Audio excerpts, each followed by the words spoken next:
बहुत समय पहले की बात है। उज्जैन के महान और न्यायप्रिय राजा विक्रमादित्य अपनी वीरता और बुद्धिमानी के लिए प्रसिद्ध थे।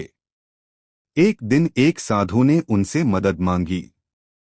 साधु ने कहा, राजन, एक पेड़ पर एक बेताल भूत रहता है। कृपया उसे पकड़कर मेरे पास ले आइए। राजा विक्रमादित्य बिना डरे उस घने और डरावने जंगल में पहुंचे। पेड़ पर उल्टा लटका हुआ था चतुर और रहस्यमयी बेताल। जैसे ही राजा ने उसे पकड़ा और कंधे पर रखा, बेताल हंसते हुए बोला, राजा विक्रम, मैं तुम्हारे साथ चलूंगा, लेकिन रास्ते में एक कहानी सुनाऊंगा।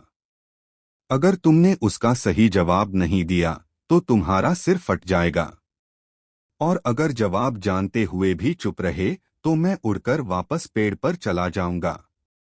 राजा विक्रम ने चुनौती स्वीकार कर ली। बेताल की कहानी। एक नगर में एक बुद्धिमान ब्राह्मण के 3 बेटे थे। तीनों बहुत होशियार थे, लेकिन हर एक की कला अलग थी। पहला बेटा हड्डियों को जोड़कर किसी भी मृत जीव का शरीर बना सकता था। दूसरा उसमें मांस और त्वचा जोड़ सकता था। तीसरा उसमें जान डाल सकता था। एक दिन उन्हें जंगल में एक शेर की हड्डियां मिली। उन्होंने अपनी अपनी कला दिखाने का निश्चय किया। पहले ने हड्डियां जोड़ दी, दूसरे ने मांस और त्वचा बना दी, तीसरे ने उसमें प्राण डाल दिए। जैसे ही शेर जीवित हुआ, वह दहाड़ते हुए उठा और तीनों भाइयों को मारकर खा गया। बेताल का सवाल। बेताल ने पूछा, राजा विक्रम, बताओ, इन तीनों में सबसे बड़ा दोषी कौन था? राजा विक्रम कुछ देर सोचकर बोले, सबसे बड़ा दोषी तीसरा भाई था। बेताल ने पूछा, क्यों? राजा बोले, पहले 2 भाइयों ने केवल अपनी कला दिखाई, लेकिन तीसरे भाई को समझना चाहिए था कि वह शेर है।